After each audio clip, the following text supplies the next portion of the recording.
लोग प्रोटॉन की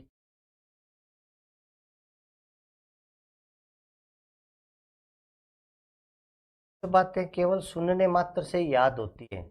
जैसे मान लो प्रोटॉन की खोज की प्रश्न आ गया परीक्षा में, आपने मेरी ये बात सुनी हुई नहीं होती कि रदरफोर्ड भी ऑप्शन सही हो सकता है, तो मेरे हिसाब से आपको प्रश्न का उत्तर आप ई करके आते कुछ भी नहीं। ऐसी स्थिति में आपको नुकसान हो जाता। प्रोटॉन की खोज हुई थी एनोड किरण, इनकी खोज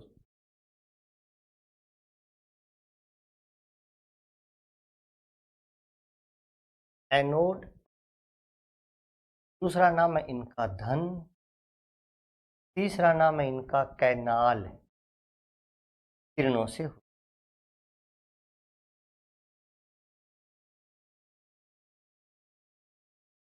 अब ये क्या किरणें थी, अब आप लोगों को थोड़ा सा ध्यान से सुनना है। यहाँ पर भी आप लोगों को उसी प्रकार से एक विसर्जन नलिका लेनी, इसमें निर्वात पंप लगाना है।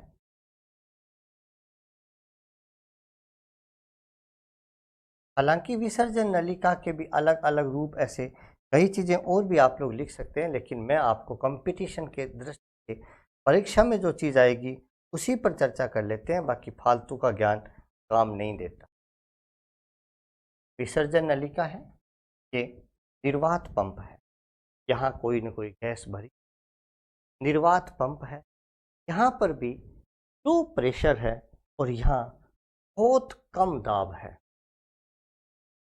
मान लीजिए ये कोई तो एनोड और कैथोड आप लोगों ने लगाए हैं, यहाँ पर हाई वोल्टेज आप लोगों ने लगा दिए।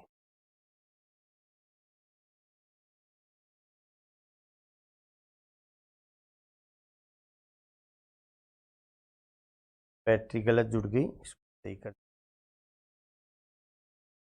ये लो। अब ये तो हो गया एनोड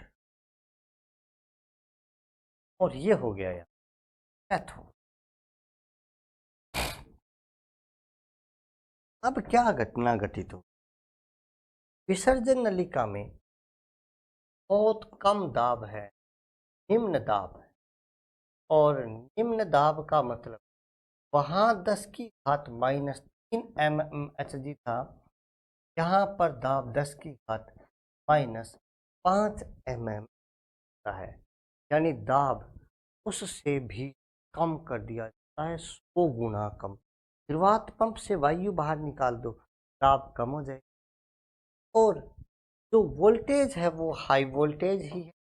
तो 10 की घात से यानी 10,000 से 20,000 वोल्टेज की आप लोगों ने यहाँ बैटरी है, तो हाई वोल्टेज। अब क्या होगा, अब कुछ ऐसा होगा मित्रों कि आप लोगों को यदि समझेंगे, आप सुनेंगे, तो आपके अंदर एक विशेष प्रकार की ऊर्जा, एक विशेष प्रकार की ज्वाला उत्पन्न हो जाएगी। एक्चुअली में क्या हुआ, अब ऐसा हुआ, यहाँ कोई न कोई गैस थी, गैस, कोई न कोई गैस का परमाणु था, और गैस का परमाणु था तो गैस के अंदर एक नाभिक थी, के चारों ओर इलेक्ट्रॉन चक्कर काट रहे। हो सकता है गैस हाइड्रोजन हो सकता है गैस अमोनिया हो सकता है हाइड्रोजन हो सकता है गैस कार्बन डाइऑक्साइड हो। अलग अलग गैसों के कण अलग अलग होते हैं, हमें सबको पता है।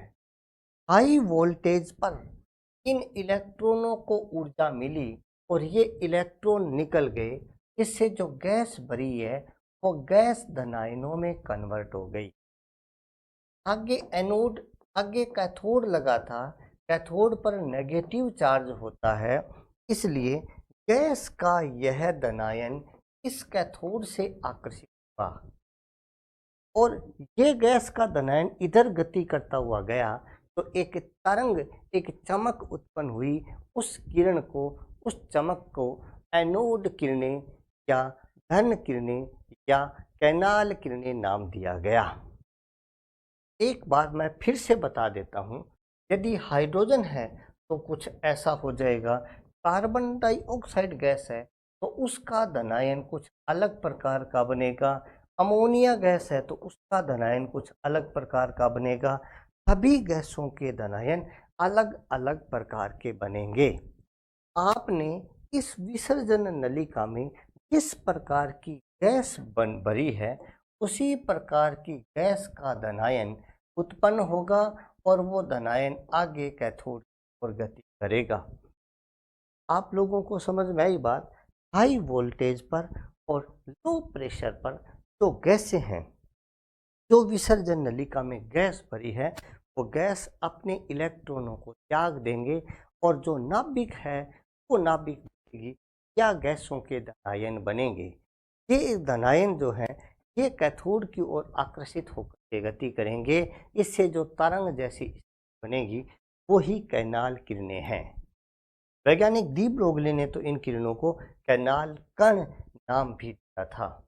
तो मैं आपको ये बात आगे लिख देता हूँ, आपको समझ में अच्छे से आ गई होंगी कि निम्न दाब व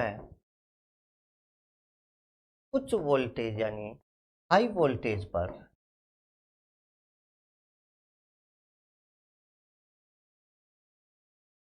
हाई वोल्टेज विसर्जन नलिका में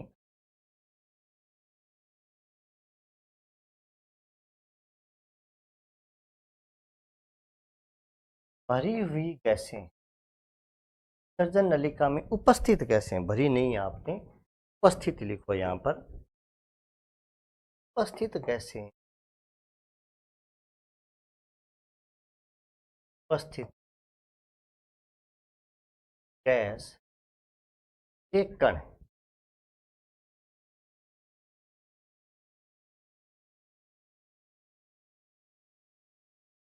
इलेक्ट्रॉन त्याग कर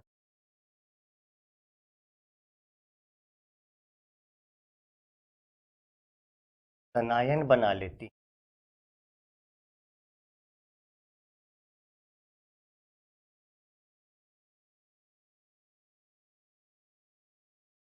तथा ये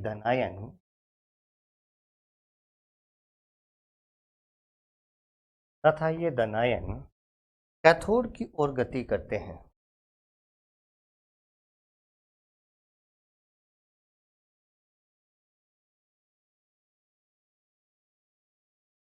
कैथोड की ओर गति करते हैं, जिससे एनोड किरणें बनती हैं या उत्पन्न होती हैं। यानी यही एनोड किरणें हैं। एनोड किरणें कुछ खुद कोई इंडिविजुअल किरणें नहीं है, ये एनोड किरणें उत्पन्न होती, कोई व्यक्तिगत किरणें नहीं होती एनोड किरणें। मैं ये कह सकता हूं कि एनोड किरणें गैसीय धनायन होते हैं। एनोड किरणें, एनोड कहो, कैनाल कहो, धन किरणें, जो भी कहो आप लोग, एनोड किरणें गैसीय धनायन होते। अब जो भी गैस भरी है वैसे धनायन यहाँ पर मिलेंगे, धनायन होते। आप लोगों को ये बात तो समझ में आ गई हो। एनोड किरणों में जो एनोड हैं, एनोड किरणें हैं, ये किरणें कोई उत्पन्न नहीं होती, ये तो गैसों का धनायन बने और वो धनायन फटाफट से कैथोड से आकर्षित हुए और गति करने लगे। कोई दिक्कत यहाँ तक समझ में आई? समझ में आई? अब सुनो एनोड किरणों की विशेषताएं।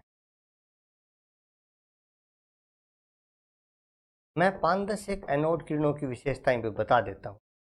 एनोड किरणों की विशेषताएं आप लोग नोट कर लो जरा। एनोड किरणों की विशेषताएं,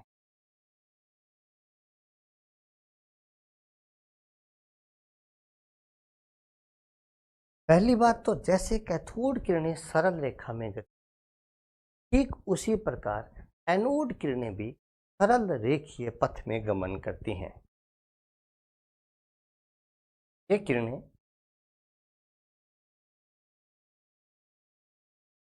सरल रेखीय पथ में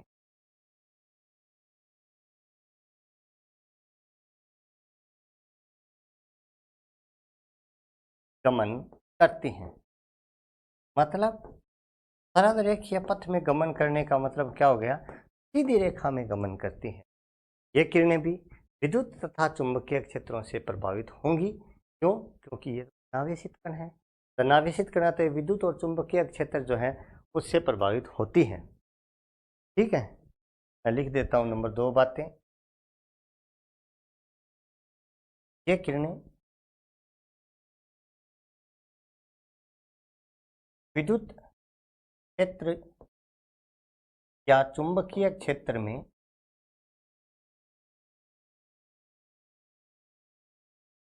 धनावेशित कण की भांति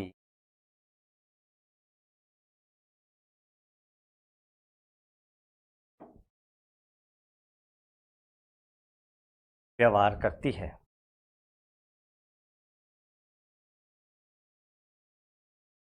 ये करेगी, वो तो है ही धनावेशित कण। यानी ऐसे भी आ सकता है ऑप्शन में, ये किरणें इलेक्ट्रॉन न कैथोड किरणों से विपरीत प्रकृति दर्शाती है, तो भी सही होगा। आप लोगों को ज़्यादा कंफ्यूज नहीं होना है। 3 नंबर बात, ये किरणें गैसों के धनायन होते हैं। इस बात को जरा नोट कर लेना। वास्तव में ये किरणें गैसों के धनायन होते हैं और कुछ नहीं है। यदि आप हाइड्रोजन गैस यहाँ लेंगे तो हाइड्रोजन गैस का जो धनायन होगा वो एक मूल इकाई होगा जिसको प्रोटॉन कहा जाएगा। हाइड्रोजन गैस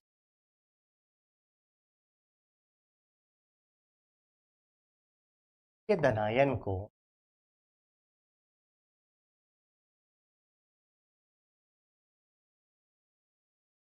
मूल इकाई कहते हैं,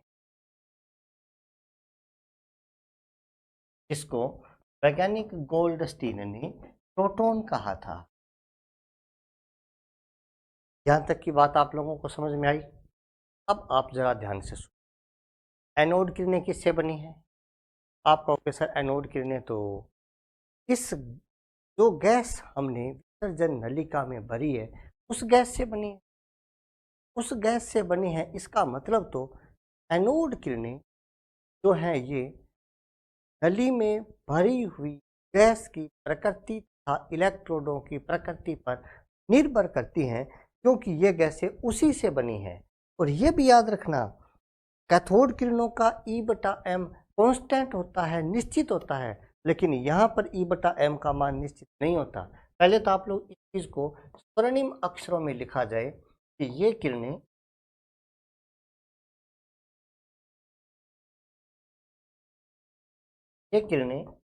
इलेक्ट्रोड की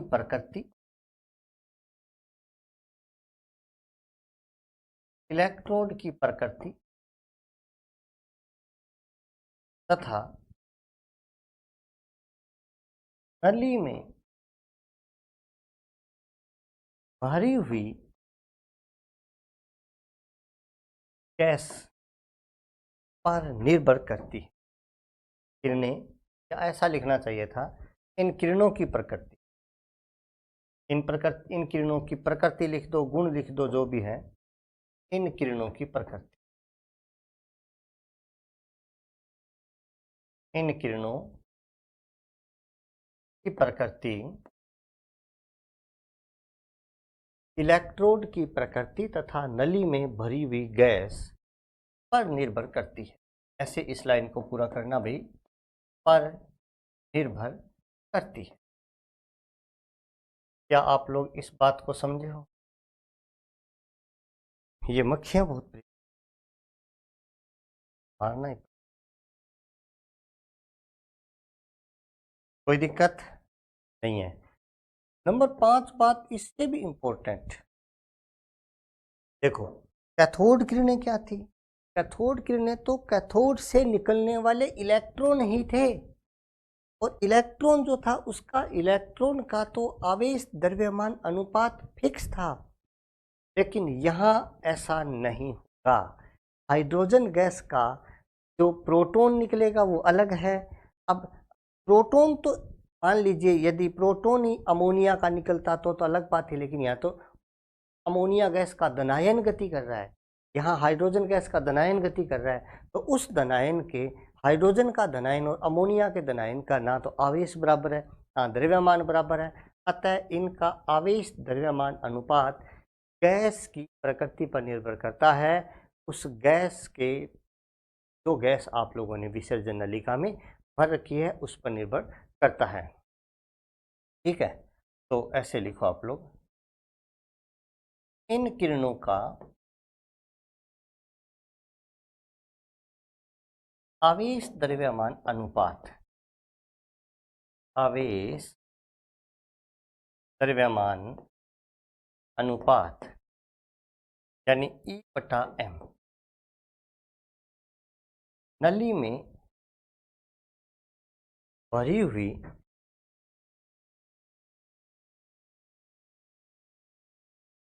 गैस पर निर्भर करता है।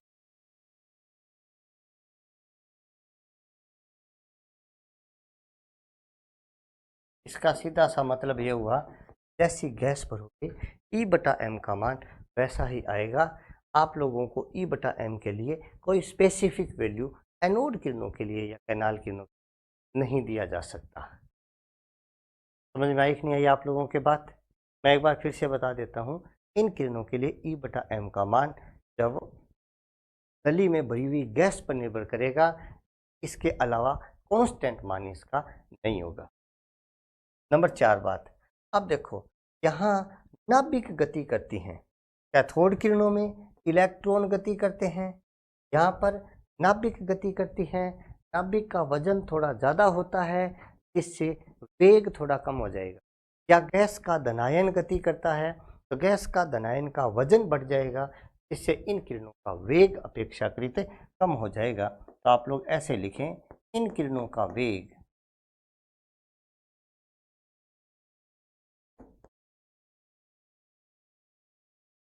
कैथोड किरणों से कम होता,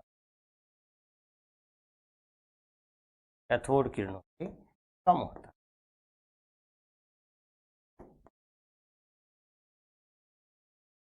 आप लोगों को ये बात समझ में आई होगी, क्योंकि देखो कैथोड किरणें क्या है? कैथोड किरणें तो इलेक्ट्रॉन है।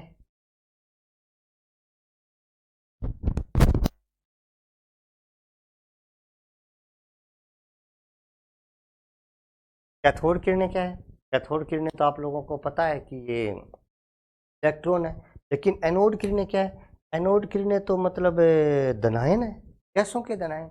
अब गैसों का धनायन यदि है तो वो धनायन तो थोड़ा भारी होगा, तो उसका वेग थोड़ा सा कम हो जाएगा। इतनी विशेषताएं आ गई है। नंबर 7, बढ़िया बढ़िया बातें बता रहा हूँ आप लोगों को मैं, और सब की सब इम्पोर्टेंट बातें हैं। आप लोगों को खास बात ये याद रखनी है, गैस की प्रकृति जो है इलेक्ट्रोड की प्रकृति पर निर्भर करने वाली बात याद रखनी। नेक्स्ट बात, कैथोड किरणों की तरह ये किरणें भी, ये किरणें ये किरणें पूर्वदीप्ति व प्रतिदीप्ति उत्पन्न करती हैं। ये किरणें पूर्वदीप्ति व प्रतिदीप्ति उत्पन्न करती हैं। उत्पन्न का मतलब इतना सा होता है, यदि आप इनके रास्ते कोई अपारदर्शी हैं तो उनकी छाया बनती है, छाया बनती है। क्लियर? लेकिन कैथोड किरणों में एक बात आप और याद रखना, ये किरणें कुछ अपारदर्शी परतों के आर पार निकल जाती है। देखो गुरु जी की यहाँ गैस ही तो है, गैस का धनायन है, गैस का धनायन है, तो ये किरणें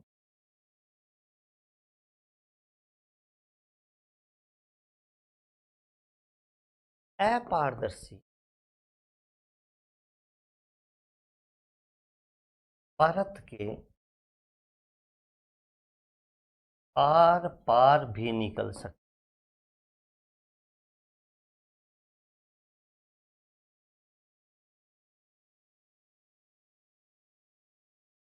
हालांकि सारी की सारी किरणें आर पार नहीं निकल, कुछ किरणें परावर्तित भी, कुछ किरणों के कोई गुण होते हैं, आप लोगों को पता है। नेक्स्ट बात, कैथोड किरणें इलेक्ट्रॉन हैं, एनोड किरणें जो है वो धनायन है गैसों का। धनायन होने के कारण से ये जो धनायन है या ये जो एनोड किरणें हैं, ये किरणें भौतिक और रासायनिक परिवर्तन कर सकती हैं। कैसे? मान लीजिए किसी भी पदार्थ से इलेक्ट्रॉन टकराया, तो क्या करेगा वो इलेक्ट्रॉन? उस पदार्थ को ऋणावेशित करेगा। लेकिन यदि गैस का धनायन आएगा, तो गैस का धनायन क्या करेगा? गैस का धनायन आगे वाले पदार्थ में परिवर्तन कर देगा। मैं आपको उदाहरण से बता रहा हूं कैसे, जरा ध्यान से देखो। मान लीजिए जैसे ये कोई CO2 गैस थी या कोई भी पदार्थ होगा, पदार्थ के पास कोई गैस का धनायन H+ आया, तो आप ये बताइए कि H+ इसको परिवर्तित करेगा कि नहीं करेगा CO2? आप कहोगा सर ये करेगा निश्चित। लेकिन यदि CO2 से इलेक्ट्रॉन टकराए यानी कैथोड किरण टकराए, तो क्या होगा? केवल CO2 गैस ऋणावेशित हो, केवल CO2 गैस ऋणावेशित हो। लेकिन ये जो एनोड किरणें हैं, ये इस CO2 को पूरा परिवर्तित कर देगी, इसमें भौतिक तथा रासायनिक परिवर्तन ला देगी। तो आप लोगों को जरा ध्यान से सुनना है ये बात भी। नंबर 9 बात, ये किरणें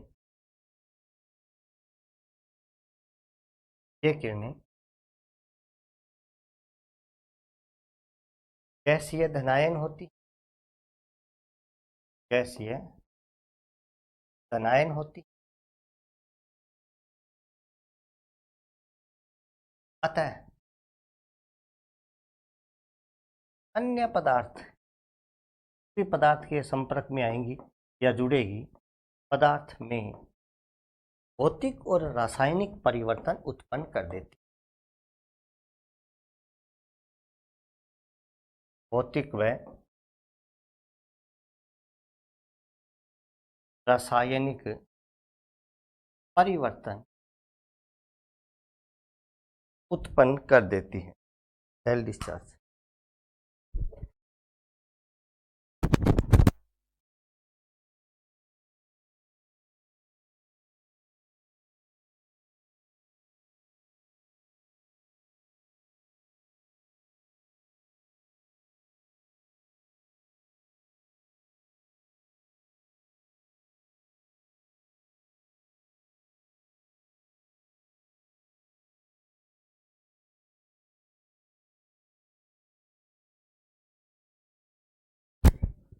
तो देखो थोड़ा सेल डिस्चार्ज हो गया था, अब बताता हूँ आपको। ये किरणें गैसीय धनायन होती हैं, अतः अन्य पदार्थ में भौतिक व रासायनिक परिवर्तन उत्पन्न कर देती है। जरा ध्यान से देखो, कुछ एक बातें हो सकती है ऊपर कम सुनी होगी आपको। ये किरणें स्फुरदीप्ति और प्रतिदीप्ति उत्पन्न करती हैं। ये किरणें अपारदर्शी माध्यम के आर पार हो जाती हैं, और ये किरणें जिस किसी भी पदार्थ से टकराएंगी, क्योंकि ये कोई किरणें नहीं है, ये तो गैसों के धनायन है, अतः जिस किसी भी पदार्थ से ये धनायन टकराएगा तो उस पदार्थ में पूर्ण रूप से परिवर्तन कर देगा उस पदार्थ को। क्योंकि ये धातु का धनायन है, बड़ा आयन है, पूरा का पूरा आयन टकरा रहा है, आयन जुड़ रहा है। क्लियर? नेक्स्ट बात है, क्या हम लोग एनोड किरणों से केवल और केवल प्रोटॉन की खोज करते हैं या प्रोटॉन की खोज हुई है इनसे? तो मेरा उत्तर होगा नहीं। एनोड किरणों से, इन किरणों से या किरणों के अनुप्रयोग क्या क्या काम इनसे हुए वो मैं आपको बता देता हूं।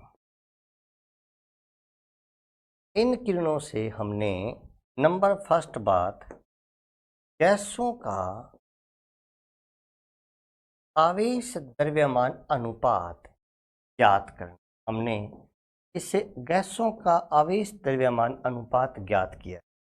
क्यों? क्योंकि जो गैस है उस गैस का धनायन लिया, कितना आवेश है कितना द्रव्यमान है, उसके आधार पर आवेश द्रव्यमान अनुपात ज्ञात किया। इसके द्वारा हम लोग समस्थानिकों की पहचान भी करते हैं। एनोड किरणों से समस्थानिकों की पहचान भी कर सकते हैं हम लोग। समस्थानिकों की पहचान,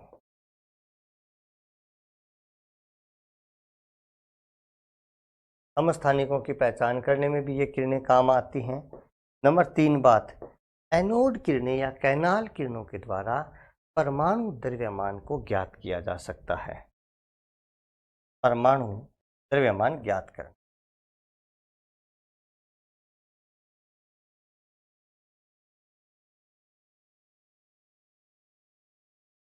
आप लोगों को मैं फिर से बता देता हूँ। यहाँ एक चीज़ लिख सकते हैं हम लोग, हाइड्रोजन गैस का जो धनायन है वो मूल इकाई कहते हैं। हाइड्रोजन गैस का धनायनी प्रोटॉन होता है। उसी प्रोटॉन को ही वैज्ञानिक गोल्डस्टीन ने खोजा था। ठीक है, तो ये थी आप लोगों के लिए कैनाल किरणें या एनोड किरणें, जिनसे हम लोगों ने प्रोटॉनों की खोज की थी। ये आपकी कैथोड किरणें हैं। आपको समझ में आई आपके बात? मैं 2-3 बातें यहाँ पर और बता देता हूँ। जो एनोड किरणें हैं, एनोड किरणें किरण जो हाइड्रोजन से बनी हो,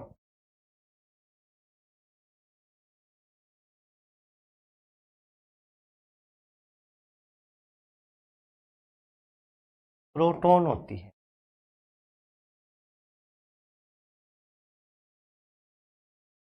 इसकी खोज गोल्डस्टीन ने की है। यानी प्रोटॉन की खोज गोल्डस्टीन ने हाइड्रोजन से की थी। आप लोग भाषा को समझ लाना, गोल्डस्टीन ने की। आप लोगों को पता होगा जो हाइड्रोजन परमाणु होता है उसकी नाभिक में एक तो प्रोटॉन होता है और एक इलेक्ट्रॉन इसके चारों ओर चक्कर काटता रहता है। यदि आप इसका इलेक्ट्रॉन निकाल दोगे तो प्रोटॉन ही बचेगा। बस इस प्रोटॉन की खोज वैज्ञानिक गोल्डस्टीन ने कर दी, कोई दिक्कत नहीं है। समझ में आई आपकी बात? तो ये थी दोस्तों प्रोटॉन की खोज। आप लोगों को प्रोटॉन की खोज कैसी लगी ज़रूर बताना। इसके बाद अगली आती है न्यूट्रॉन तथा न्यूट्रॉन की खोज। अब आप लोग हेडिंग डालो, न्यूट्रॉन की खोज। न्यूट्रॉन की खोज, डिस्कवरी ऑफ न्यूट्रॉन। अब न्यूट्रॉन क्या है आप लोगों को पता है। न्यूट्रॉन तो एक उदासीन कण है जो नाभिक में पाया जाता है। ये बात तो 7वीं क्लास के बच्चों को बताई तो थोड़ा अच्छा रहता है। न्यूट्रॉन की खोज लेटेस्ट ही है। वैज्ञानिक जेम्स चैडविक सन 1932 में न्यूट्रॉन की खोज की।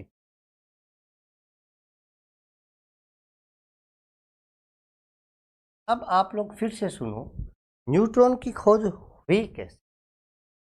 न्यूट्रॉन की खोज इस प्रकार से हुई कि चैडविक ने ये पढ़ा था कि परमाणु में 2 कण होते हैं, 2 कणों से मिलकर बना है, इलेक्ट्रॉन और प्रोटॉन। एंड बेरो को नहीं होगा कोई और भी कण है के, क्योंकि अनापान तो पूछो को नहीं, इनके बेरो के लट्टू को पड़ेगा। इसने बेरिलियम का परमाणु लिया है, बेरिलियम, और इस बेरिलियम की नाभिक पर अल्फा कणों की जोरदार बौछार कराई। बेरिलियम की नाभिक पर अल्फा कणों की बौछार कराई। नाभिक टूट गई, छिंड गई नाभिक, और उससे धनावेशित कण प्राप्त हुए जिनको प्रोटॉन कह दिया। आश्चर्य की बात यह है उनके साथ साथ कुछ ऋण उदासीन कण भी प्राप्त हुए। उन उदासीन कणों को, उदासीन यानी न्यूट्रल होने के कारण वैज्ञानिक चैडविक ने इनका नाम न्यूट्रॉन रखा था। ये मक्खी मच्छर बहुत परेशान कर रहे हैं, इनका कोई परमानेंट इलाज क्या है, कोई बताना भी आप लोग कमेंट करना। देखो जरा, इन्होंने यानी चैडविक ने इन्होंने चैडविक ने बेरिलियम पर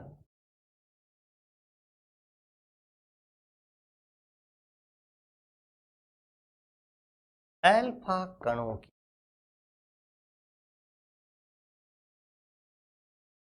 तीव्र बौछार या प्रहार बोल सकते हैं आप लोग, जो भी नाम लिखते हैं, तीव्र बौछार या प्रहार किया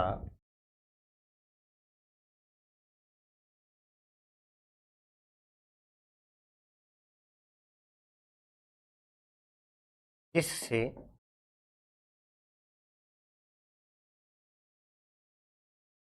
उदासीन कण प्राप्त हुए।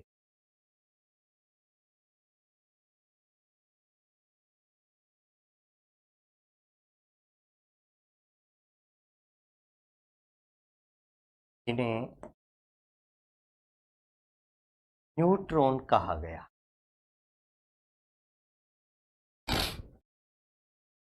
बात इतनी सी है। तो न्यूट्रॉन के बारे में कोई बहुत खास बड़ी बात नहीं है। इतनी बड़ी बात है कि न्यूट्रॉन की खोज तो चैडविक ने और इन्होंने बेरिलियम पर अल्फा कणों की प्रहार करवाई थी। बेरिलियम की नाभिक टूट गई थी।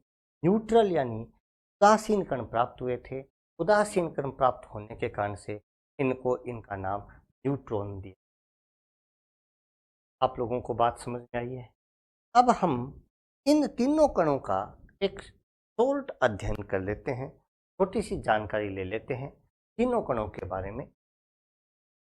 ठीक है, तो देखो आप लोग यहाँ लिख देते हैं हम लोग सीरियल नंबर, यहाँ आगे लिख देते हैं हम लोग कण, ये परमाणु का मौलिक कण या अपारमाणवीय कण नाम लिख सकते हैं आप लोग।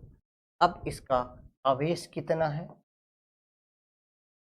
का द्रव्यमान कितना है।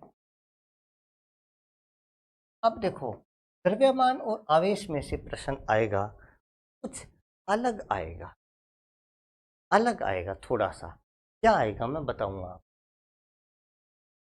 देखो जरा कण, इलेक्ट्रॉन, इसका आवेश आप लोग जानते हैं -1.6 × 10⁻⁻19 कूलाम होता है।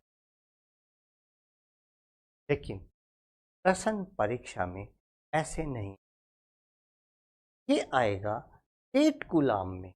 टीजीएस पद्धति में इलेक्ट्रॉन का आवेश कितना होता है? टीजीएस पद्धति में इलेक्ट्रॉन का आवेश परीक्षा में आएगा, याद रखना आप लोग। ठीक है, मैं एक बार फिर से बता देता हूँ। ये जो कूलाम है ये MKS पद्धति में मात्रक है। टीजीएस पद्धति में इसका मान होता है 4 दूनी 8, 8 2 10। टीजीएस पद्धति में इसका कितना होता है मात्रक? 4 दूनी 8, 8 दूनी 10। तो देखो मैं यहाँ लिख देता हूँ -4.8, 4 दूनी 8, 8 और 2 10, इतना ESU यानी स्टेट कूलाम। ये मान आप लोग याद रखना। इलेक्ट्रॉन का आवेश परीक्षा में अब ऐसे आएगा। इलेक्ट्रॉन का जो द्रव्यमान होता है वो हमें पता है 9.1 × 10⁻31 किलोग्राम होता है, लेकिन परीक्षा में ये नहीं आएगा। इसका मात्रक, इसका द्रव्यमान यूनिफाइड यूनिट में आएगा। यूनिफाइड यूनिट में आप लोगों को याद करना है और ध्यान से याद करना है 0.0। अब आपको 3 जीरो लगाने हैं, 3 जीरो लगाने, 1 2 3 4 5, कितना यूनिट, ये यू लिखा है मैंने, यूनिफाइड यूनिट। इलेक्ट्रॉन का जो द्रव्यमान है वो 0.00054 यूनिफाइड यूनिट का है। स्टेट कूलाम कैसे आया? यदि आप लोग इसको निकालना चाहते हैं स्टेट कूलाम को, तो मैं बता देता हूँ। 1 कूलाम बराबर 3 तिया 9 स्टेट कूलाम होता है। यदि आपको ये याद ना रहे, इससे आप लोग कन्वर्ट कर देना। आप लोगों को पहला कण समझ में आया था? तो इलेक्ट्रॉन है, इलेक्ट्रॉन का आवेश 1.6 × 10⁻19 कूलाम होता है। सारे जानते हैं हम लोग, लेकिन इसका आवेश 8 कूलाम में याद करना, 4 दूनी 8, 8 और 2 10, ठीक है। और इसका जो द्रव्यमान है वो 9.1 गुना 10 की घात माइनस 31 किलोग्राम नहीं याद करेंगे, 0.00054। दूसरा जो कण है का नाम प्रोटॉन है, इसका आवेश प्लस 1.6 इंटू 10 की घात माइनस कूलाम है, या प्लस 4.8 इंटू 10 की घात माइनस 10 8 कूलाम होता है। प्रोटॉन का जो द्रव्यमान है हम सब जानते हैं कि प्रोटॉन का द्रव्यमान 6.67 गुना 10 की घात माइनस 27 किलोग्राम होता है, यानी यह प्रोटॉन से थोड़ा भारी होता है। 1.67 सॉरी 6.67 नहीं, 1.672 गुना 10 की घात माइनस 27 किलोग्राम होता है। लेकिन परीक्षा में ऐसे आएगा तो आप लोगों को याद रखना है 1.00727 यूनिट। आप लोगों को ये याद रखना है प्रोटॉन का द्रव्यमान 1.00727 यूनिट। क्लियर। तीसरा जो कण आता है वो न्यूट्रॉन है, उदासीन है, आवेश इसका कुछ भी नहीं है, न्यूट्रल है न्यूट्रॉन, लेकिन इसका जो द्रव्यमान है वो 1.674 गुना 10 की घात माइनस 27 किलोग्राम होता है। और इसका जो द्रव्यमान यूनिफाइड यूनिट में 1.00678 यूनिट होता है, 867 यूनिफाइड में। आपको मैं फिर से बता देता हूं, परीक्षा में इनके मान ESU और द्रव्यमान U वाला आएगा। एक चीज़ और आप लोगों को यहाँ थोड़ा देखना है कि द्रव्यमान का क्रम जरूर याद रख लेना, ऑर्डर ऑफ मास, द्रव्यमान का क्रम। हम लोगों को ऐसे लगता है इलेक्ट्रॉन सबसे भारी है, लेकिन इलेक्ट्रॉन सबसे भारी नहीं होता। इलेक्ट्रॉन सबसे हल्का है, इसके बाद प्रोटॉन है, सबसे भारी न्यूट्रॉन है। प्रोटॉन का द्रव्यमान 1.672 गुना 10 की घात माइनस 27 किलोग्राम होता है, और प्रोटॉन के बाद न्यूट्रॉन 1.674 गुना 10 की घात माइनस 27 किलोग्राम है। हालांकि प्रोटॉन और न्यूट्रॉन के द्रव्यमान लगभग बराबर होते हैं, लेकिन फिर भी आपको याद रखना है इलेक्ट्रॉन का द्रव्यमान सबसे कम, प्रोटॉन का ज़्यादा, न्यूट्रॉन का सबसे ज़्यादा द्रव्यमान होता है। और यह प्रश्न परीक्षा में मेरे हिसाब से आना चाहिए, क्योंकि हम लोग प्रोटॉन न्यूट्रॉन में ऐसे कंफ्यूज हो जाते हैं कि इलेक्ट्रॉन का द्रव्यमान सबसे ज़्यादा है। ये थे परमाणु के कुछ एक फंडामेंटल पार्टिकल्स या अवपरमाणवीय कण। अब अवपरमाणवीय कण यानी कि फंडामेंटल पार्टिकल्स पढ़ने के बाद हम लोग पढ़ रहे हैं ऑर्बिटल्स यानी कि कक्षक, उसके बाद रेडियो एक्टिविटी पढ़ेंगे, और फिर क्वांटम नंबर्स यानी कि क्वांटम संख्याएं पढ़ेंगे, प्रश्न करेंगे उसके बाद। तो आप लोग देखो, हेडिंग डालो कक्षक, इंग्लिश में इनको बोलते हैं ऑर्बिटल्स। ज्यादा कुछ नहीं है इनमें,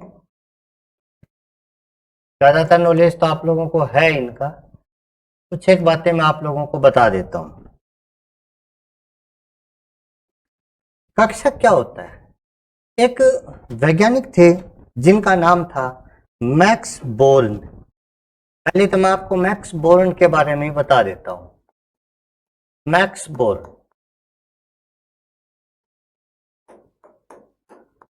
मैक्स बोर्न के अनुसार,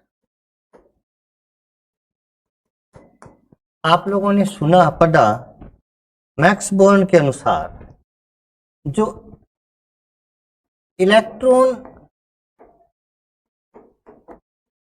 की प्रायिकता घनत्व है,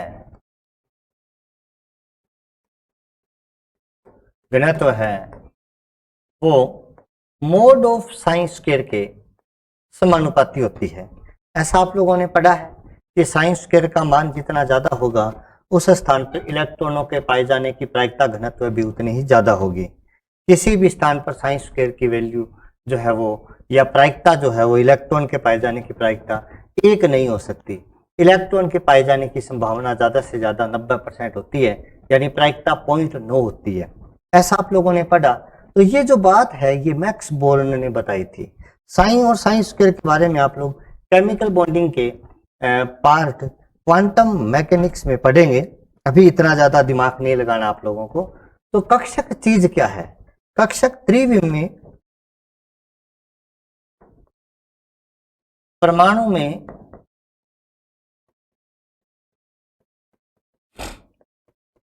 नाभिक के पास, नाभिक से दूरी पर भी हो सकता है, कोई बात नहीं है। त्रिविम में वह स्थान जहां साइन स्क्वायर का मान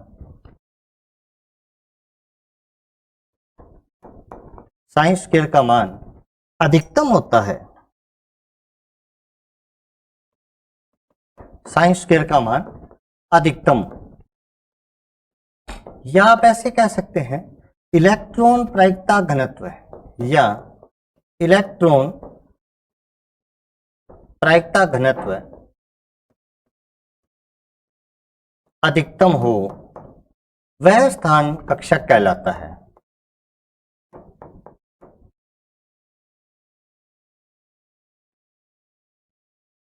कक्षक कहलाता है, ऑर्बिटल्स कहलाता है। कुछ बातें आप लोगों को बड़े ध्यान से सुन लेनी चाहिए, समझ लेनी चाहिए। यहां जो कक्षक पद काम में लिया जा रहा है ये ऑर्बिटल है, वास्तव में ये ऑर्बिटल नहीं है, ये सब सेल है, उपकोष है।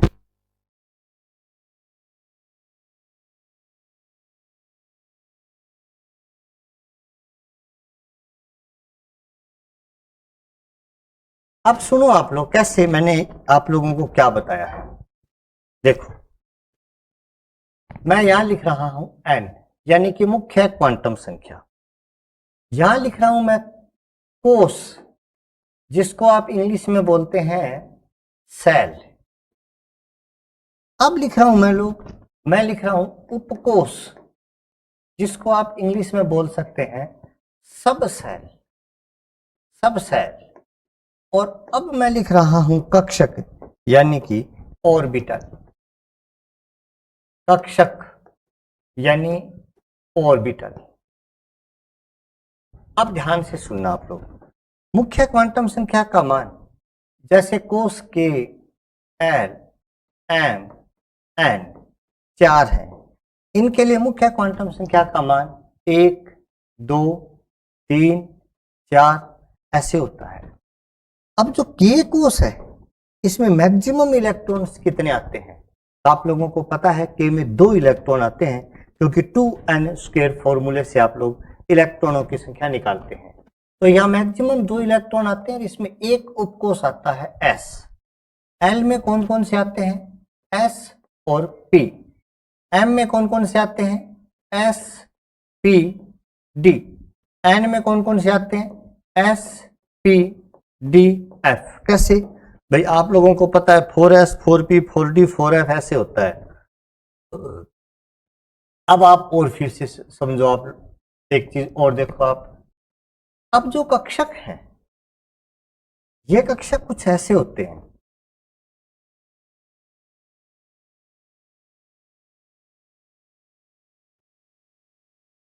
ये चीज लाइन वाइन खींचने वाली चीज आप थोड़ी स्किप कर सकते हैं, लेकिन ये नहीं है कि पॉइंट को उड़ा दो। मैं पहले टेबल बनाना भूल गया था, वरना मैं टाइम वेस्ट नहीं करता आपका। चलो देखो, अब एस एक ही प्रकार का कक्षक है। यहां एक एस है, एक पी एक्स है, पी वाई है, पी जेड है। यहां एक एस है, तीनों के तीनों पी हैं, प्लस पांचों के पांचों डी हैं। यहां एक एस है, 3 पी है, 4 डी है, ना सॉरी 5 डी है और 7 एफ है कि नहीं? अब कुछ संबंध देखो आप लोग। किसी भी कोष में मैक्सिमम इलेक्ट्रॉन्स, कोई भी कोष है उसमें ज्यादा से ज्यादा कितने इलेक्ट्रॉन्स होंगे? तो कोष में ज्यादा से ज्यादा इलेक्ट्रॉनों की संख्या 2n² होती है, और ये फॉर्मूला वैज्ञानिक पाउली ने दिया था। आपने पाउली का अपवर्जन नियम पढ़ा होगा, नहीं आगे पढ़ लेंगे आप लोग। अब एक चीज देखो, आप कोष में अधिकतम इलेक्ट्रॉन 2n² है, आप सारे जानते हैं। कोष में कितने उपकोष होंगे? कोष में उपकोषों की संख्या, नंबर ऑफ सब सेल इन सेल, उपकोष की संख्या, उपकोषों की संख्या कितनी होगी? तो अब ध्यान से देखो आप लोग, यहां एक उपकोष है, यहां संख्या देखो आप, एक उपकोष है, यहां 2 उपकोष है, यहां 3 उपकोष है, यहां 4 उपकोष है। इसका मतलब किसी भी कोष में उपकोषों की संख्या उस कोष की मुख्य क्वांटम संख्या n के बराबर होती है।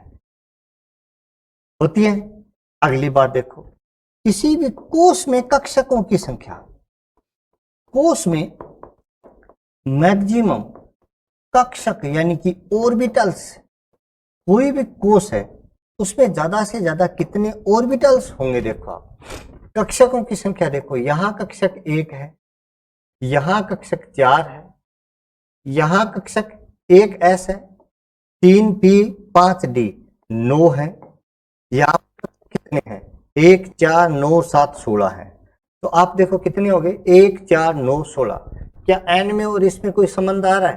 तो आप देखोगे कि सर n² का संबंध आ रहा है। तो किसी भी कोष में मैक्सिमम कक्षक जो है वो n² होंगे।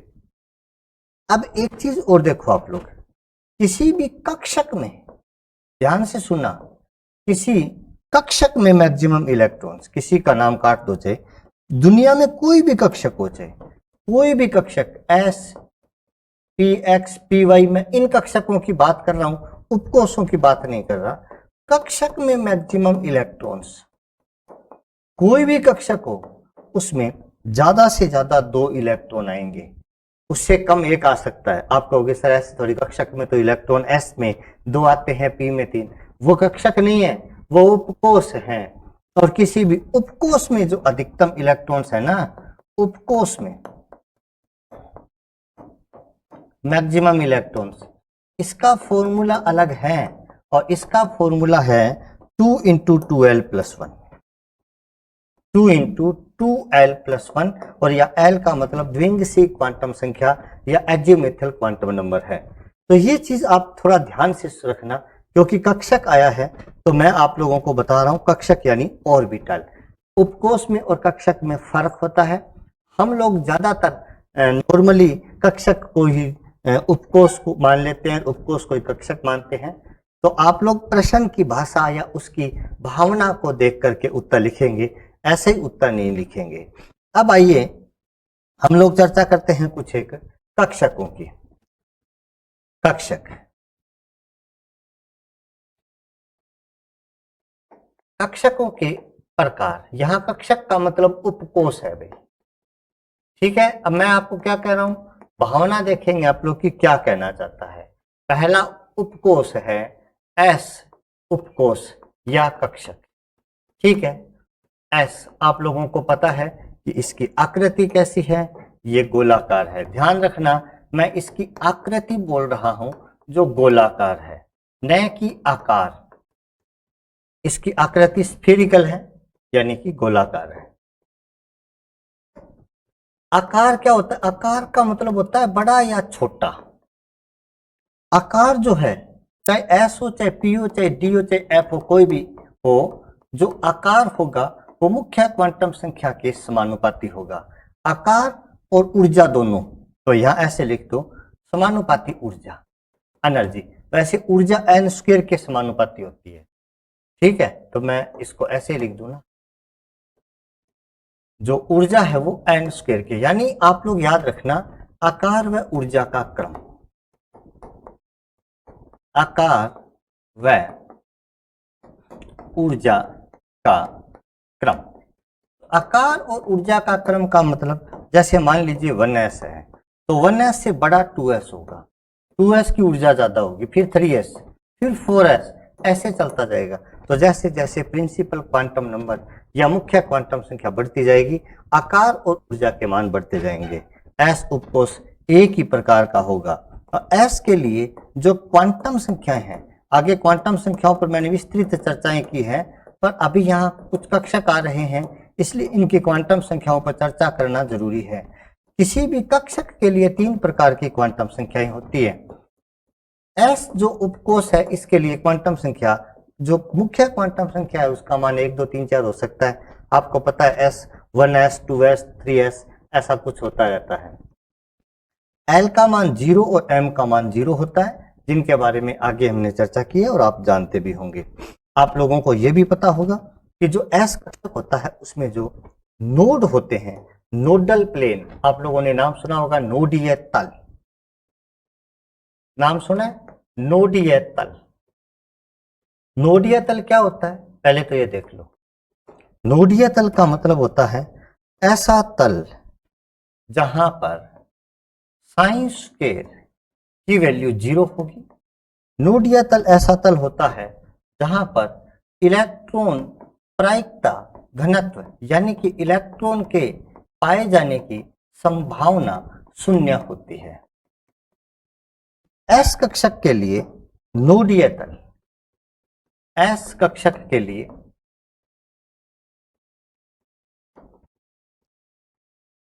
नोडीय तल या node is equal to n-1 होते हैं। अब n-1 का मतलब जैसे मान लीजिए 1s है तो उसमें कोई नोड नहीं होगा। 1s में नोड, अब 1 का मतलब 1 - 1 बराबर 0।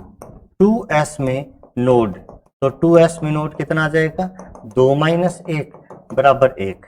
3s में नोड कितना आ जाएगा 3 - 1 बराबर 2। तो इस प्रकार से नोड होते हैं। आप लोगों को ये बात समझ में आई है? मैं एक चीज और बताऊंगा नोड में, लेकिन आगे बताऊंगा, अभी इसी को समझो आप लोग। एक चीज देखो अब लोग, जो एस कक्षक है वो स्फेरिकल है, गोलाकार है। ऐसा है, ये 1s कक्षक बना रहा हूं मैं। ये 1s कक्षक की नाभिक है और ये नाभिक से मान लीजिए ये 1s कक्षक ऐसे है, स्फेरिकल है, और इसमें इलेक्ट्रॉन का जो वितरण है वो कुछ इस प्रकार से यहाँ पाए जाने की संभावना ऐसे ऐसे ऐसे ऐसे ऐसे है। ये 1s कक्षक है। यदि आप 2s कक्षक बना रहे हैं तो 2s कक्षक का यह न्यूक्लियस है, फिर ये कुछ 2s कक्षक ऐसा है। अब क्या होगा,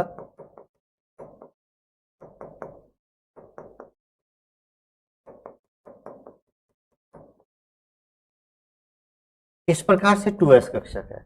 अब ये 2s कक्षक है, ये 1s कक्षक है। पता कैसे चला? इसमें एक नोड है। ये चीज जो मैंने बनाई है ना यहाँ पर, ये नोड है। नोड का मतलब यहाँ पर इलेक्ट्रॉन के पाए जाने की संभावना नहीं है। यदि आप इसका प्रायिकता वितरण वक्र देखते हैं, एक होता है प्रायिकता वितरण वक्र,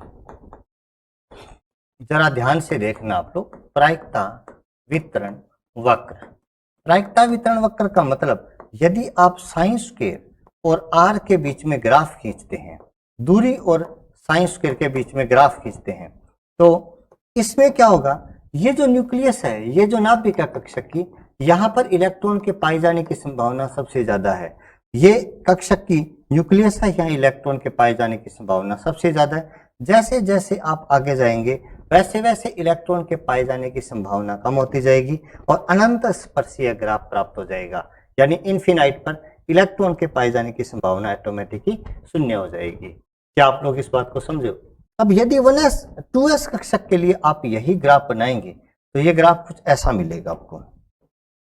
जैसे साइन स्क्वायर और आर के बीच में ग्राफ खींचना है, तो आप क्या करेंगे, आप देखो सेंटर से चले, यहां चले तो यहां पर इलेक्ट्रॉन के पाए जाने की संभावना बहुत ज्यादा थी, और चलते चलते इलेक्ट्रॉन के पाए जाने की संभावना घटती गई, और एक पॉइंट ऐसा आया जहां इलेक्ट्रॉन के पाए जाने की संभावना 0 हो गई। थोड़ी देर 0 रही, फिर इलेक्ट्रॉन के पाए जाने की, यहाँ 0 रही, ये पॉइंट जो है 0 है, फिर इलेक्ट्रॉन के पाए जाने की संभावना बढ़ती गई, और फिर अनंत स्पर्शीय ग्राफ इस प्रकार का प्राप्त हो जाएगा। आप लोग मेरी बात समझे कि नहीं समझे? भाई यहाँ नोड आ गया, वहां इलेक्ट्रॉन के पाए जाने की संभावना 0 हो गई। इस प्रकार का क्वेश्चन आ सकता है यदि आप लोगों को ये ऐसा ग्राफ दे दे, या कोई ग्राफ ऐसा भी दिया जा सकता है, जैसे ऐसा, ऐसे। आप पूछ लिए ये कौन सा कक्षक होगा, तो यहाँ नोड देखो 1 2, ये भी नोड के लिए बनाया मैंने 3 नोड है, इसका मतलब ये 4s कक्षक है। तो s जो कक्षक होंगे उनमें नंबर ऑफ नोड कितने होंगे, n-1 होंगे। बाकी s कक्षक के बाद और ज्यादा कुछ बताना जरूरी नहीं है, आप लोगों को पता है। एक दो बात s कक्षक की, ज्यादा से ज्यादा 2 इलेक्ट्रॉन आते हैं, गोलाकार होता है, नाभिक के सबसे नजदीक होता है, इसके परिरक्षण प्रभाव सबसे ज्यादा होता है, भेदन प्रभाव सबसे ज्यादा होता है। ये बातें आप लोगों को मैं पीरियोडिसिटी वाले पॉइंट में करवा रहा हूं, वहां आप लोग देख लेना। एस कक्षक के बाद नेक्स्ट और सेकंड जो ऑर्बिटल आता है उसका नाम है पी उपकोष, प्रिंसिपल उपकोष या पी सबसेल। आप लोगों को पता है कि पी कक्षक की जो आकृति है वो डंबलाकार होती है, आकृति बराबर डंबलाकार होती है, डंबल शेप का होता है, और दोनों डंबल जो है वो, ध्यान से सुनना आप लोगों का बात, ऐसे जुड़े रहते हैं और बीच में नोड पाया जाता है। दोनों डंबल एक दूसरे को टच में रहते हैं, इस प्रकार से जुड़े रहते हैं। लेकिन आकार जो होगा पी कक्षक का आकार वो समानुपाती होगा मुख्य क्वांटम संख्या के, यानी आकार 2p से बड़ा 3p होगा, 3p से बड़ा 4p होगा, 4p से बड़ा 5p होगा। पी कक्षक जो है या पी जो उपकोष है इसके 3 प्रकार होते हैं, इसके 3 प्रकार हैं जिनको आप लोग px, py, pz के नाम से जानते हैं। यदि आप इनकी क्वांटम संख्याओं की बात करें तो n, l, m 3 प्रकार की जो क्वांटम संख्या है, n का मान 2 3 4 कितना ही हो सकता है, मतलब 2p से स्टार्ट होता है 2p। p कक्षक के लिए n का मान 1 नहीं हो सकता। कभी आप लोगों ने सुना है 1p? सुन ही नहीं सकते। तो p कक्षकों के लिए n का मान 1 नहीं हो सकता, मुख्य क्वांटम संख्या का मान 1 नहीं होगा। l का मान होगा इसके लिए 1 और m का मान होगा +1, 0 और -1।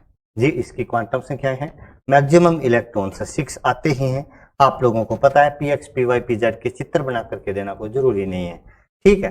अब देखो आप लोग यहाँ पर नोड कितने होते हैं, अब मैं आपको बता रहा हूं। नोड जो होते हैं या नोडीय तल, जिसको आप लोग बोलते हैं नोडल प्लेन, नोडीय तल जो है ये वास्तव में 2 प्रकार के होते हैं। वहां मैंने इसलिए नहीं बताया क्योंकि एस कक्षक में एक ही प्रकार का नोड होता है। नोडीय तल 2 प्रकार के होते हैं, कोणीय और त्रिज्यीय।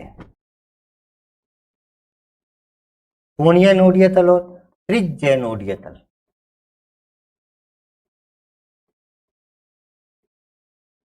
अब देखो, कोणीय नोडीय तल को मैं एन एंगुलर बोल रहा हूं और त्रिज्यीय नोडीय तल को मैं एन रेडियल बोल रहा हूं। अब त्रिज्यीय यानी कोणीय, कोण को किससे प्रदर्शित करते हैं, इस प्रकार से प्रदर्शित करते हैं ना आप लोग, एल से। कोण को ऐसे एल शेप से ही प्रदर्शित करते हैं। तो आप लोग याद रखना, जो एल है स्मॉल एल, ये कोणीय नोडीय सतह होती है। स्मॉल एल का मतलब यहाँ पर द्विंगसी क्वांटम संख्या होती है, और जो त्रिज्यीय कोणीय नोडीय तल है उनको दर्शाया जाता है n -l -1 से। याद रख लो, कोणीय नोड की संख्या कितनी होती है, l। त्रिज्यीय नोड कितने होते हैं, n -l -1। टोटल नोड कितने होते हैं, टोटल नोड होते हैं n angular plus n radial. n angular कितना है, l, n रेडियल कितना है, n -l -1। l से l काट दो, number of node, total number of node equal to आ जाएगा n -1। अब आप कहोगे सर पहली बात तो कोणीय नोड क्या होता है। कोणीय नोड मतलब जो एक फिक्स एंगल पर बना होगा। त्रिज्यीय नोड का मतलब जो रेडियल कंडीशन में होगा। स्टीरियो में जाकर के देखेंगे, इतना ज्यादा क्यों टेंशन ले रहे हो, इतना याद रखो, कोणीय नोड l है, त्रिज्यीय नोड n -l -1 है। नोड एक ऐसा प्लेन है, एक ऐसा तल है जहां साइन स्क्वायर की वैल्यू 0 है, इलेक्ट्रॉन प्रायिकता वितरण, इलेक्ट्रॉन के पाए जाने की संभावना 0 है, वहां इलेक्ट्रॉन नहीं पाया जा सकता। क्लियर। अब मैंने आप लोगों को कोणीय नोड जो है ये s ऑर्बिटल में नहीं कराए। क्यों नहीं कराए? क्यों? अब देखो आप लोग, s कक्षक के लिए l की वैल्यू कितनी है? तो आप कहोगे सर 0 है। तो s कक्षक के लिए l 0 है, इसलिए s कक्षक के लिए कोणीय नोड 0 होते हैं। यहां पर आप लोग लिख सकते हैं कि जो s कक्षक है, s कक्षक के लिए s कक्षक के लिए l कितना होगा? 0। ठीक है। कोणीय नोड यानी angular node, n angular is equal to क्या होता है? l। तो s कक्षक के लिए, s कक्षक के लिए कोणीय नोड 0 होते हैं, चाहे वो 1s हो, चाहे वो 2s हो, चाहे वो 3s हो, चाहे वो कोई भी s हो। यहां जो आप लोगों ने s कक्षक में नोड, नंबर ऑफ नोड लिखे हैं, यहां लिखा था ना, ये रहा नोड या तल, जहां नंबर ऑफ नोड लिखे हैं n-1, टोटल नोड लिखे हैं, क्योंकि यहाँ पर एंगुलर नोड या कोणीय नोड तो हो ही नहीं सकता, त्रिज्यीय नोड ही होते हैं, वही n-1 है, वही टोटल नोड है। तो s कक्षक की कहानी ऐसे याद रखना आप लोग, p कक्षकों की कहानी इस प्रकार से याद रखना। क्वेश्चन कैसे आएगा? क्वेश्चन इस प्रकार से आएगा, जैसे 2p कक्षक के लिए कोणीय नोड कितने हैं? तो यदि p कक्षक आया है तो कोणीय नोड 1 है, ठीक है। त्रिज्यीय नोड कितने हैं? तो त्रिज्यीय नोड कितना होगा? तो n का मान 2, p कक्षक के लिए l का मान 1 और -1 बराबर 0। तो यदि 2p कक्षक है तो उसका त्रिज्यीय नोड 0 है, कोणीय नोड उसमें 1 है। टोटल नोड कितने होंगे? तो 1 + 0 बराबर 1 हो जाएंगे। इस प्रकार से आप लोग याद रखना। एक और याद रखना, p कक्षक 3 प्रकार के हैं, मैं यहां लिख रहा हूं, p कक्षक 3 प्रकार के हैं।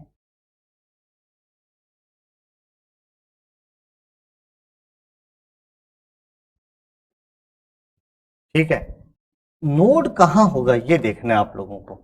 मैं यहाँ p कक्षक लिखूंगा और यहाँ उसकी नोड की पोजीशन बताऊंगा कि नोड होगा कहां, कौन से प्लेन में होगा।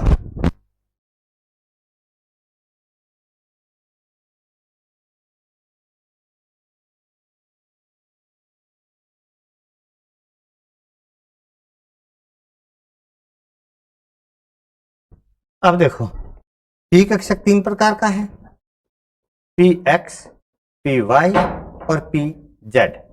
अब जो px कक्षक है, इसका जो नोड है वो yz तल में है, yz प्लेन में, py में xz प्लेन में और pz में xy प्लेन में नोड होगा। भाई क्यों? क्योंकि जो z कक्षक pz है, मान लो, तो आप बनाओगे तो ऐसे बनाया, मान लीजिए आपने pz बना रहे हैं, एक बार ये x है, ये y है, ये z है, तो pz यहाँ हो गया। इसका मतलब z अक्ष पर तो लोब आई गई, पाली आ गई, z अक्ष पर पाली आ गई, इसका मतलब z पर तो इलेक्ट्रॉन पाए जाने की संभावना है, लेकिन x और y में यहाँ लोब है ही नहीं, पाली नहीं है, तो इलेक्ट्रॉन पाए जाने की संभावना शून्य हो जाएगी। तो pz में xy प्लेन में जो है वो नोड होगा। समझ गए आप लोग बात? ये है p कक्षक की कहानी। मैं नोड पर क्यों जोर दे रहा हूं सर? कक्षक में आप क्यों नोड ही क्यों बता रहे हो? प्रश्न ही नोड का ही आएगा ऑर्बिटल में, और कोई बड़ा प्रश्न ही नहीं आएगा। ठीक है, p के बाद में आइए, अब आओ d कक्षक या d उपकोष। नंबर 3 d उपकोष, डिफ्यूज्ड d उपकोष, डिफ्यूज्ड कहते हैं इसको d को। अब देखो d कक्षक जो है उसकी आकृति कैसी होती है? द्विडंबलाकार होती है, आप लोगों को पता है, आकृति द्विडंबलाकार, द्विडंबलाकार यानी ड्यूल डंबल शेप। लेकिन याद रखना, जैसे आप लोग dz² की आकृति जो बनाते हो ना, dz² कुछ ऐसा बनाया जाता है, जैसे मान लीजिए ये z एक्सिस है, तो आप dz² को इस प्रकार से बनाते हैं, तो dz² डबलाकार नहीं होता, dz² विशेष आकृति कही जाती है। तो और सभी की तो आती है द्विडंबलाकार, लेकिन dz² कक्षक की आकृति जो है वो द्विडंबलाकार नहीं होती है। डी जेड स्क्वायर की आकृति थोड़ी स्पेशल या विशेष आकृति मानी जाती है। इस बात को आप लोग ध्यान में रखना। नेक्स्ट बात, अब आप लोगों को पता ही है कि जो आकार है वो किसके समानुपाती होता है। आकार तो मुख्य क्वांटम संख्या n के समानुपाती होता है।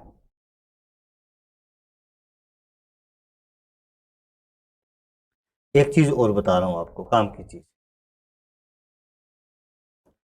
डी जो कक्षक हैं उनके लिए पहले क्वांटम संख्याएं देखो। प्रकार 5 है, बताने की जरूरत नहीं है। अधिकतम इलेक्ट्रॉन्स 10 है, बताने की जरूरत ही नहीं है। बताना क्या चाहता हूं मैं, देखो आप यहाँ एन एल एम देखो, ज्यादा टाइम वेस्ट मत करो, काम की चीज देखो। 3 4 मुख्य 3D होता है, 2D तो होता ही नहीं है। एल का मान कितना होगा 2, एम का मान +2 +1 0 -1 -2। क्वांटम संख्याओं में इस पर विस्तार से चर्चा की गई है। अब मैं आपको यह बता रहा हूं, 3D कक्षक है। 3D कक्षकों में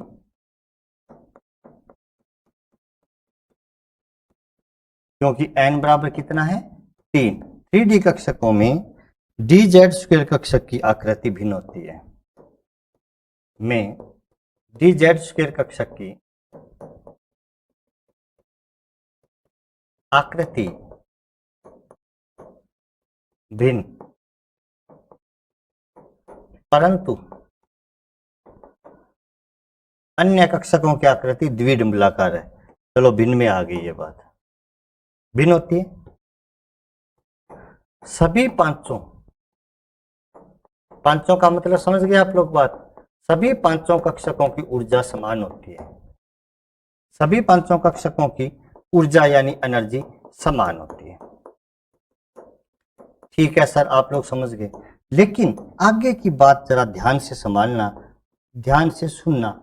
यदि n इज ग्रेटर देन 3 हो, मतलब 4D 5D 6D 7D इस प्रकार से हो। 3D कक्षक के लिए तो डी जेड स्क्वायर कक्षक की आकृति क्या है, भिन्न है। लेकिन n इज ग्रेटर देन 3 हो तो सभी डी कक्षकों की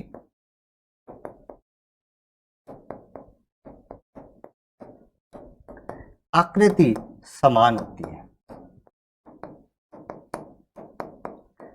इसका मतलब यह हुआ कि 4D या 5D कक्षकों के लिए, 6D कक्षकों के लिए आकृति जो है वो असमान नहीं होती। आगे आकृतियां समान होती है, लेकिन उनका ऊर्जा और आकार असमान होते हैं। ऊर्जा व आकार असमान होते हैं। इस लाइन को नोट कर लेना भी, यहां से प्रश्न परीक्षा में आ सकता है। अब देखो आप, डी कक्षकों में नोड कितने होते हैं।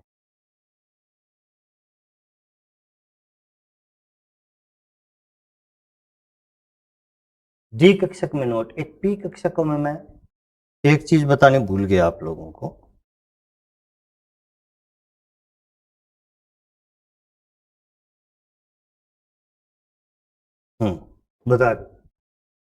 बता दिए प्लेन। अब देखो, अब डी कक्षक है। अब इसमें नंबर ऑफ नोड, तो नंबर ऑफ नोड डी कक्षकों में क्या होगा, कोणीय नोड, एंगुलर नोड। तो जो चाहे कोई भी डी कक्षक हो, जो कोणीय नोड होगा वो L बराबर 2 होगा। क्यों होंगे L बराबर 2? इसका क्या कारण है? क्योंकि L का मान तो 2 ही था, तो कोणीय नोड क्या आ जाएंगे, 2 हो जाएंगे। बाकी तो आप लोगों को पता ही है, सेम वैसे ही करेंगे। अब एक छोटा सा क्वेश्चन और है। जैसे मान लो आपको पूछ लिया डी एक्स वाई कक्षक है, डी एक्स वाई कक्षक में नोड की स्थिति कहां होंगे नोड। पहले तो आप लोग ये देखो कि डी एक्स वाई होता कहां है। डी एक्स वाई कक्षक मान लीजिए ये डी एक्स और वाई। अब जो डी एक्स वाई कक्षक है उसमें इस प्रकार की पोजीशन तो है, ये तो डी है। इसका मतलब क्या होगा, जो नोड होगा वो जेड एक्स में होगा। मैं नोड को जेड एक्स को ऐसे दर्शा रहा हूं, जेड को इस प्रकार से, ये जेड एक्स ऐसे है। तो डी एक्स वाई में नोड जो है वो जेड अक्ष पर एक्स वाई अक्षों को भेदते हुए होगा।